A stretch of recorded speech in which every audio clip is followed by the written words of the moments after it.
Good afternoon, everybody. When the previous panel ended, we heard some discussion about disruptive technologies. Local content requirements, the whole debate is whether it's a disruptive policy or a constructive policy. I mean, that's the issue which, one of the important issues we have to deal with. Local content requirement in terms of the legal framework which exists in global trading systems, say the WTO system, it's not allowed normally under those regulatory systems. However, there is a loophole or gap in terms of people are allowed to use it through government procurement. And that also is now being tightened through the FTAs, the free trade agreements which are coming up. So that's the legal situation. The actual policy situation is such that there is a proliferation. In fact, an increasing use of it also ever since the 2008-2009 financial economic crisis. So we have the regulatory system focusing on local content requirements in one particular way and the practice going the other way. And this is a potentially very disruptive or conflict-oriented situation, because if you cut the ground under the rule of law, then everything becomes very unpredictable, and trade, investment aspects start getting adversely affected. So the situation is one where we have to now really examine why is it being used so much? It's being used precisely because many governments feel it contributes in a positive way. At the same time, studies have shown that a lot of success would have come even without the local content requirements. So what are the conditions? Those have been studied. And if this is a positive policy, then how should it be oriented, or how should the legal or regulatory framework be oriented in such a way that discipline is created once again and one overcomes conflict? So these are some of the questions. We have a very knowledgeable and experienced panel today. In fact, I have learned a lot just listening to them before I came here. So I'm sure we'll have some interesting points. We have Stephen Sauer, who's the Secretary General of Global Wind Energy Council. We have Carmelo Scalone. He's with EDF Energy Nouvelle. And we have Ron Steenblick from OECD. Ben Sykes with Dong Energy Wind Power, the South African Wind Energy Association, Johannes van der Berg is here, and Mary Ann Sullivan, who after working in the government is with an international law firm. So perhaps the speakers can take a couple of minutes to bring the main points and we can then have a discussion. Would you like to start? With pleasure. Thank you, Mr. Chairman. Good afternoon. So my name is Carmelo Scalone. I'm in charge of Global Business Development at EDF Energy Nouvelle, which is the renewable branch of the group EDF. About 8,000 megawatt installed worldwide in wind and solar, mostly wind. I would say 85% is wind, 50% is solar in about 20 countries. And as I was saying to my colleagues when we try to introduce the session before, I'm in a difficult position because we're working in both countries where the local content requirement is there and other countries where there is not. I tried to make a list, just to make you aware of how different the situation is in different countries. But currently we are in Spain, where there was a local content, France for offshore, Portugal, Turkey, South Africa, and recently also Brazil, which is probably the prototype of local content requirement. And then a number of countries where there is no such a requirement, like Italy, like the US, like Mexico, the UK, Poland, and most recently India, with some distinctions to be made. So again, that's why I'm in a difficult position. We have to be prepared to work in both environments, and so the fact to have a clear opinion on this is quite complicated. But as a matter of fact, and I was in the same room yesterday at the same time when we had an interesting discussion on emerging markets, and one principle emerged that discussion, which was that we all have the feeling that the era of subsidized renewable energy is almost ended. Not everywhere, but I mean that's the trend. So I'm wondering, with that I conclude my introduction and I leave the floor to the next speaker. Wonder why governments should be entitled to require local content when they stop actually subsidizing, which is not a negative fact, I'm saying. I mean, I'm happy to work with the non-subsidized renewables, and that's the future for the industry. We are working in that direction. And we believe that is much more a sustainable model for a long-term investor like us. So, giving that as a fact that renewable energy is getting more and more competitive with the conventional one, and that the role then of government and institution is reduced, why should the international community work with something like a local content requirement? Why this industry and not others, for example? I'm Marianne Sullivan. I'm with Hogan Lovells, a international law firm, but also spent a large chunk of my career with the U.S. Department of Energy. And I think my perspective on this issue is influenced by the time I spent trying to develop robust government policies around climate, and then coming back to the private sector and trying to help my private clients adjust to the restrictions that government puts on. And it gives me a sympathy for both points of view. And I will say that I fully appreciate that there is much that can be said against local requirements. They interfere with free trade, to be sure, and they likely violate, if not the letter of trade agreements, the spirit of trade agreements. They make it harder for non-qualifying technologies to earn a place in the market. They can impede innovation. They can drive up consumer prices even beyond what is already a premium price for renewable energy. And probably most importantly, frequently they don't work. They don't deliver the hoped for local benefits. On the other hand, I think it's very striking how widely across the world, not universally to be sure, but across a range of economies, local content requirements have emerged. The US doesn't have a local content requirement as such, but several states. Most notably, two of our leading renewable energy developers, California and Massachusetts, have versions of local content. You have them in China, India, Spain. Italy had one for a while that completely didn't work and they abandoned it. Brazil. So you have a lot of different kinds of economies, kinds of governments adopting these requirements. And I think it derives in part from the fact that it is a response to other incentives that the governments are offering to enable this non-price competitive product into the market.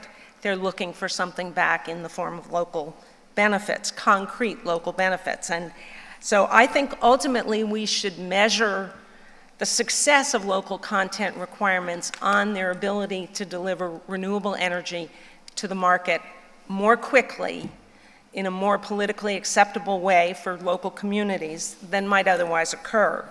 That means we should structure them to be temporary, to be realistic, to be tailored to particular economies. But I don't think we should complain about them because they don't meet some model of economic efficiency. Thank you.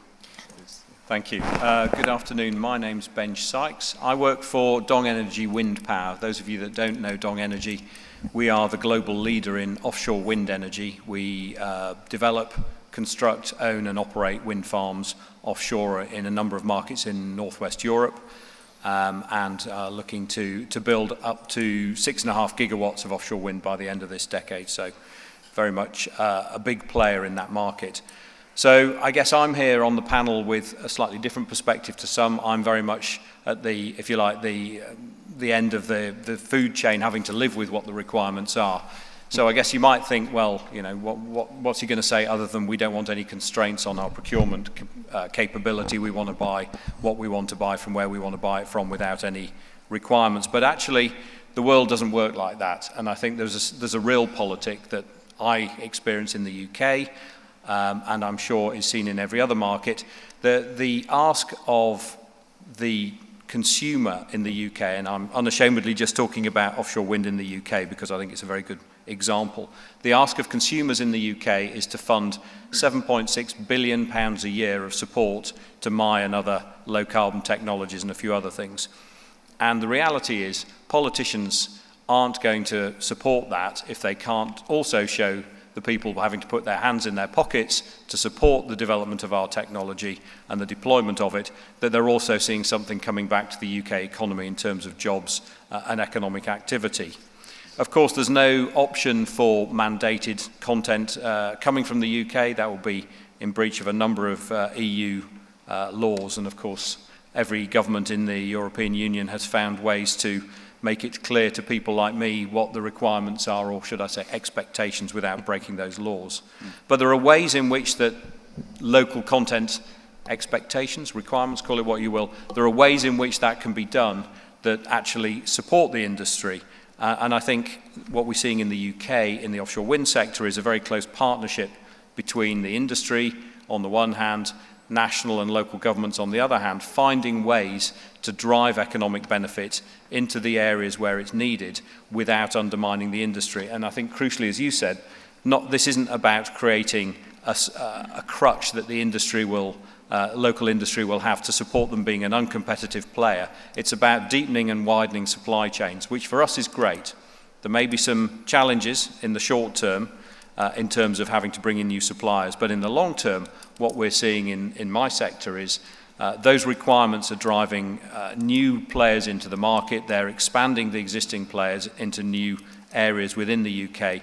And actually what we are starting to see is a more competitive supply chain landscape because of it. So I think it's easy just to say it's meddling with the market and it shouldn't happen, but I think there are very clear opportunities to make it effective and successful and supporting actually the sustainability of certainly my industry and I believe others. Thank you. Yes, good afternoon. My name is Ron Steenblick. I work for the Organization for Economic Cooperation and Development, the OECD. For those of you who aren't familiar with it, we're an intergovernmental organization mainly oriented towards economic questions, but also we work on environmental policy, and again, often looking at it from an economic perspective. I agree with several of the things that my fellow panelists said, but I think that we would definitely disagree with the question of that the main criterion for judging LCRs is the environmental outcome. To us, the environmental outcome is driven by the portfolio standard or by other regulations out there that actually require the use of renewable energy. I think to look at a situation where you have an LCR and say, oh, well, it was successful because we got the renewable energy is, as they say in trade terms, a rebuttable presumption. And to really find it out, to determine whether it was critical, one would have to look at the counterfactual of what would have happened in the absence of it. Now, colleagues of mine have actually started to examine some of these LCRs around the world, not just in renewable energy, but in the automobile industry, the oil and gas industry, telecoms, even data storage. And what they've found is that at best, the effect on the overall economy in terms of jobs, in terms of investment and so forth is mixed. And I think we've all recognized that certainly what you do get is some kinds of distortions, particularly on you get higher costs, which means that other industries that can will take other investments to avoid those costs. It also affects the market for intermediate imports. When we come back, I can give it a very concrete example in Brazil. But there's the unambiguous result is that does have negative trade effects, not just for the country, but also for other countries that are not applying LCRs. And I mean that's one of the reasons why LCRs were prohibited in WTO rules. But also, besides creating distortions, if you actually have a requirement for this, it also adds administrative costs. So, to actually document where all your costs are occurring is an additional burden. It's somewhat similar to the kinds of documentary requirements that are used in other kind of similar situations.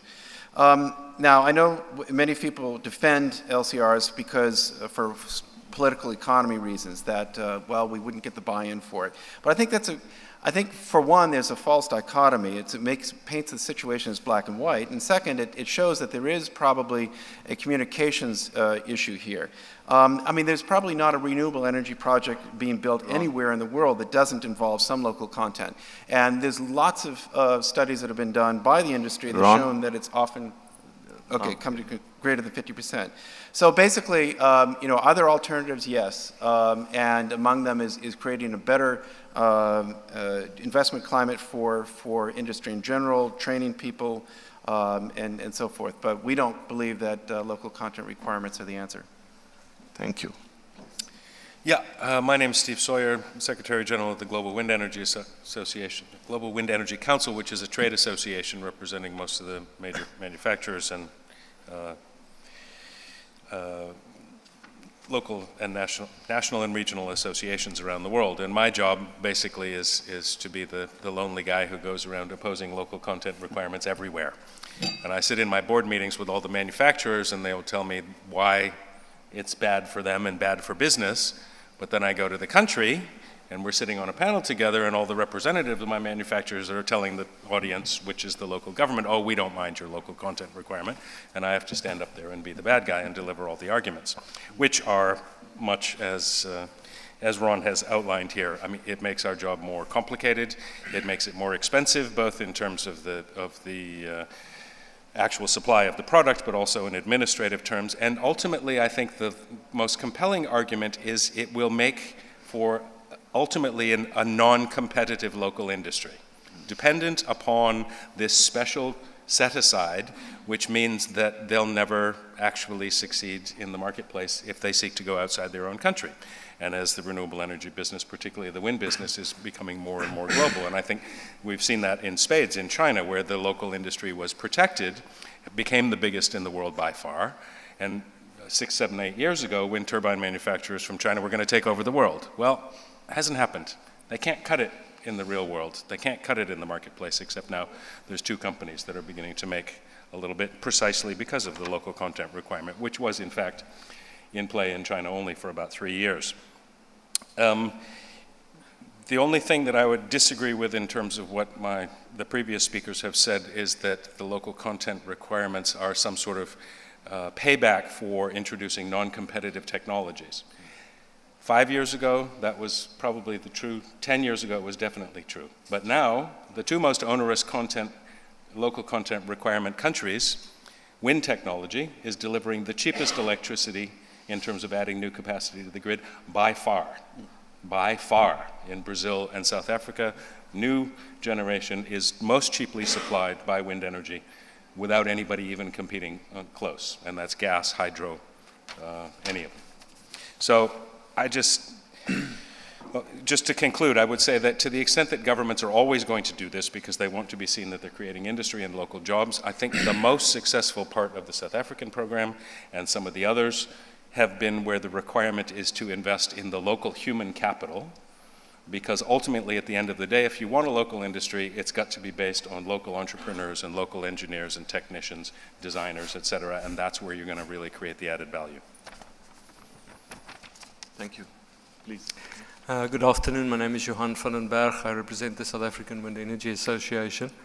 And I come with a somewhat different perspective, perhaps. In South Africa, in our industry, we're having what we refer to as a rocket launch after a slow countdown. And, slightly more detail, that means 10 years of lobbying to get nowhere and then suddenly building 2,000 megawatts of wind in 3 years with no end in sight. So my perspective is very much one of, why did government take this decision to support renewable energy? And they took it essentially because they thought they could solve joblessness and the need to reindustrialize the country with the climate problem. And they saw that as one solution. And in terms of our political and social license to operate, local content is just one of a variety of very unusual things we have to do in order to keep that political will behind us. So for me, the question is completely different. I don't have the luxury of wondering whether local content is a good or a bad idea. For me, it's something government is going to do, and we have to talk to them all the time to make sure that the way in which they implement it is one with which we can go along, to make sure that the thresholds at any given point in time are such that we can reach them and that they don't go to the next threshold before we're ready to do so. So far that's been very successful. So the threshold has gone up in wind power from 25 to 40%, about 46% is being achieved, and it's a difficult situation that I think we're managing. Thank you. We heard a number of views here. Some of them actually bring out further questions. I'll be waiting for any questions from you, but the way I see this is there are two views. One, local content requirements are not necessarily the appropriate policy to use. Second, it is definitely required. It is required. There's another one, especially given the example of Brazil and South Africa, if they're producing it so cheaply, then why have the requirement? If that is the case, the answer came from our final speaker, that politics demands it.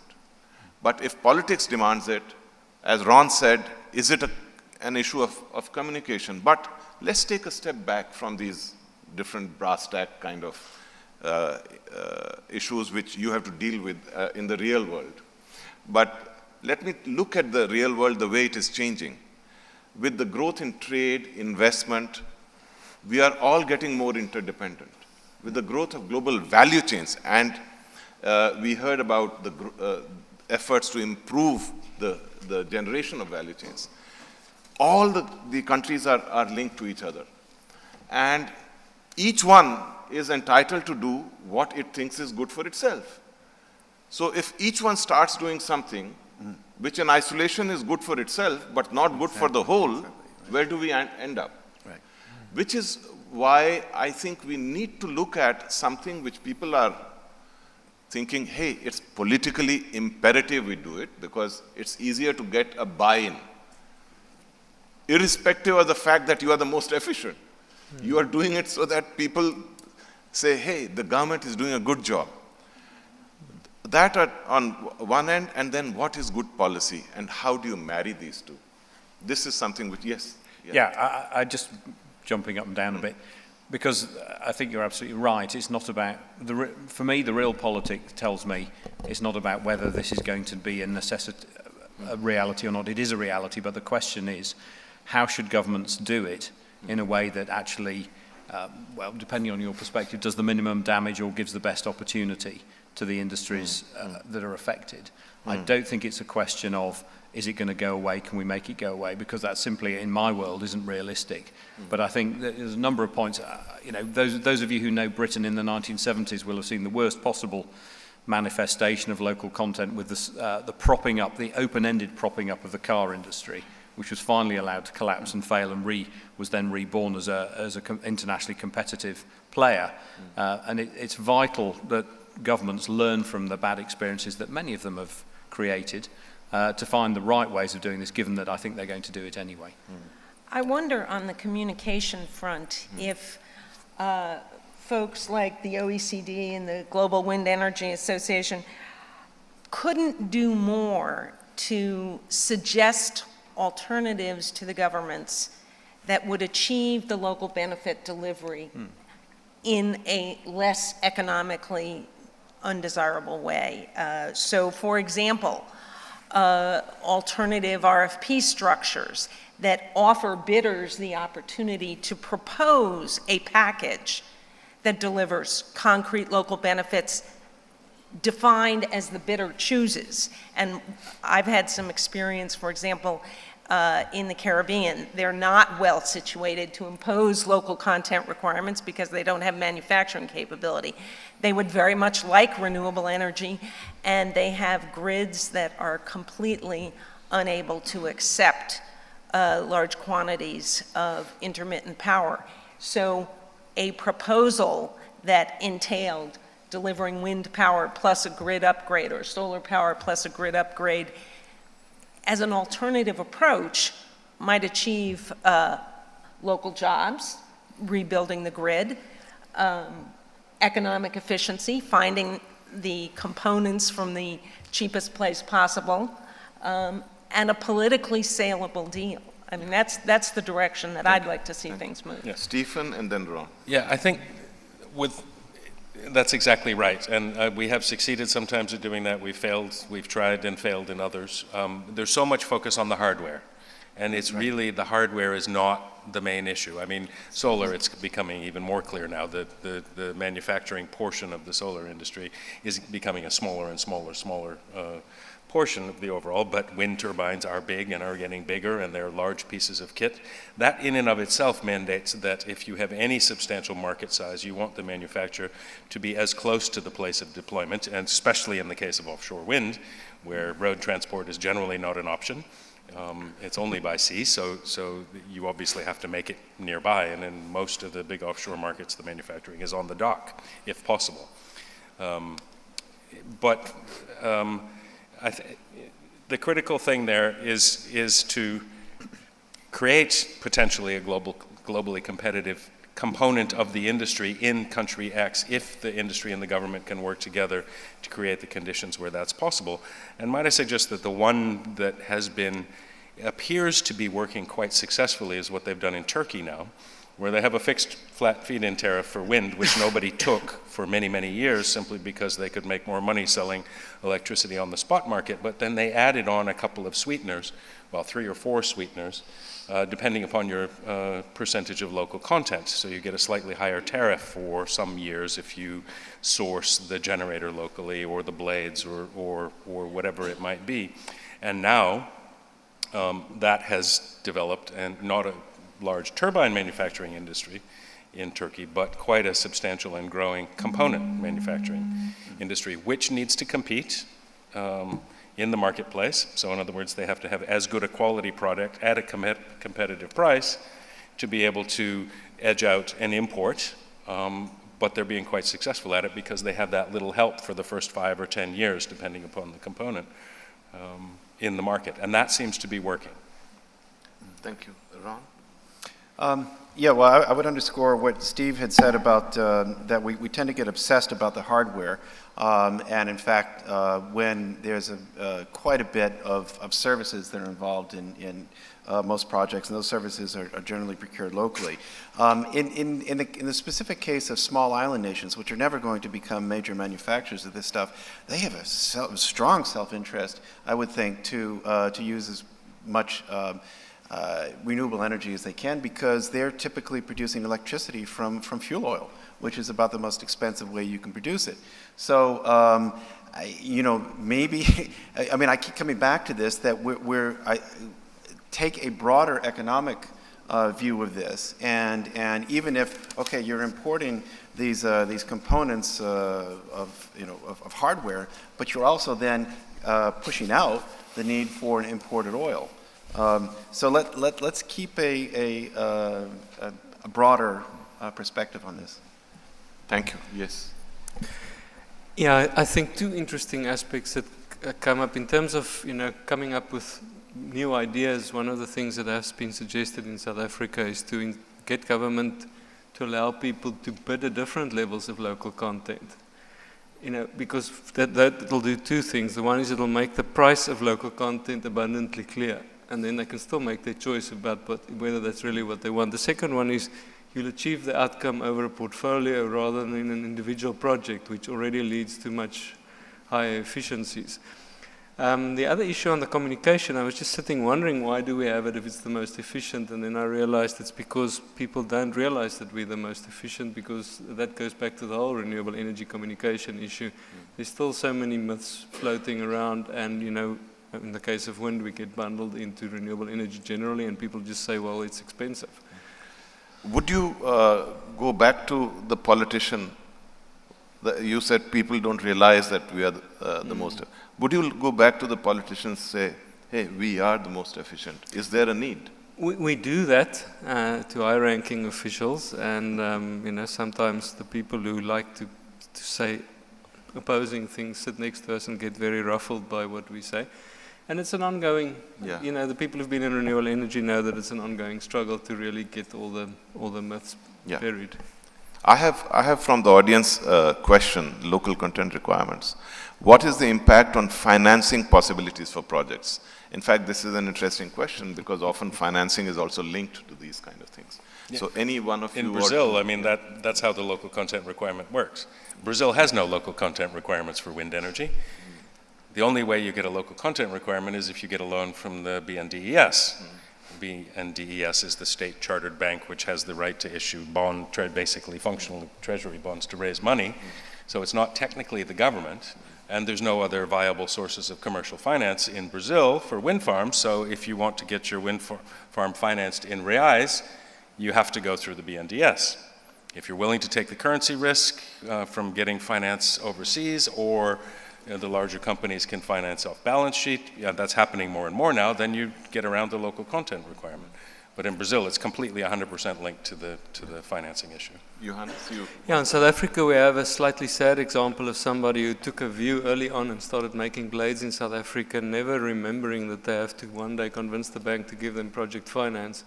Didn't have the big parent company guarantee, and didn't have the certification, and ultimately went out of business.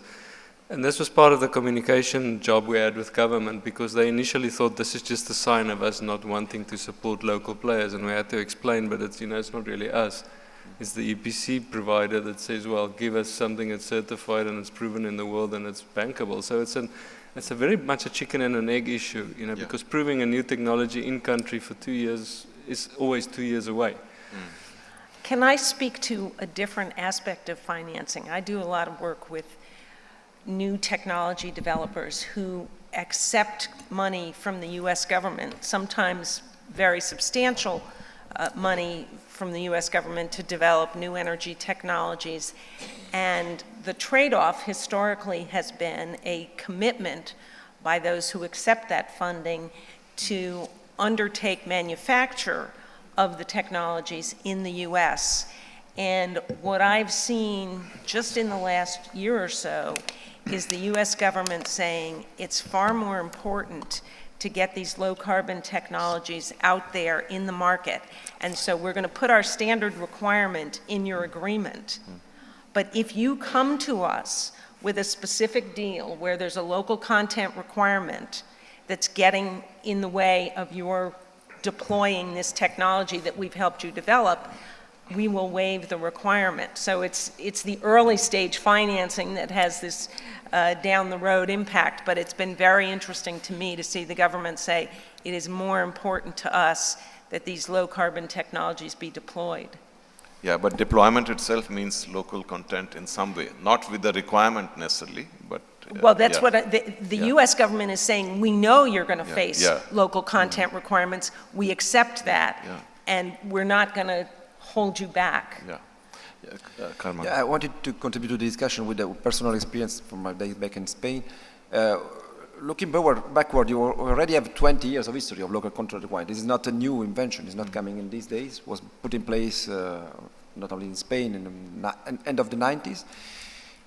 I want to just make a balance. I'm not saying it was a failure. I'm just saying that, what is left today is basically no manufacturing capacity in the country, but a huge number of professionals that, and that's to touch Steve's point earlier, that have been working on the other part of the value chain, not necessarily the manufacturing, which was, of course, important at the beginning, but what is really left, and that's really the success of the program, is to have all these huge number of professionals that are ready to work on renewable, from development, from optimization, from engineering, for construction, operation and maintenance, and so on. And those are long-term jobs.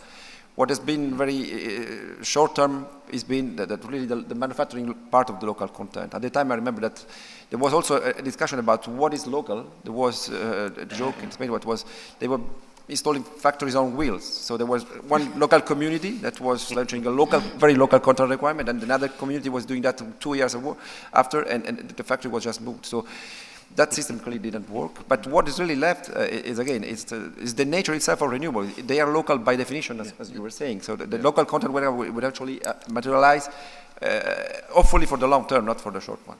Yeah, thank you. As far as this is a very interesting point, and it links up with also the fact that the objective is to ultimately create efficient operations, which means you're actually aiming at something which is not efficient to begin with, and use the policy in such a way that it results in something efficient. Therefore, an infant industry aspect. And the other point is the view that it's actually not an efficient policy at all. And maybe some alternative package should be there. Combine this with the legal framework in the WTO, for example, which under usual rules doesn't allow local content requirement unless it is through government procurement. So the issue then becomes one of those who are using local content requirement, do they need to think more about it? And if they need to think more about it, which factors should they be focusing on? And also to devise how to make it more local content oriented. For example, a joint venture investment can be very local content requirement without specification local content requirement. You just need to think how to make this a consistent one. Build, operate, and transfer can be a very much local content requirement. So there are ways in which you can actually use better policies.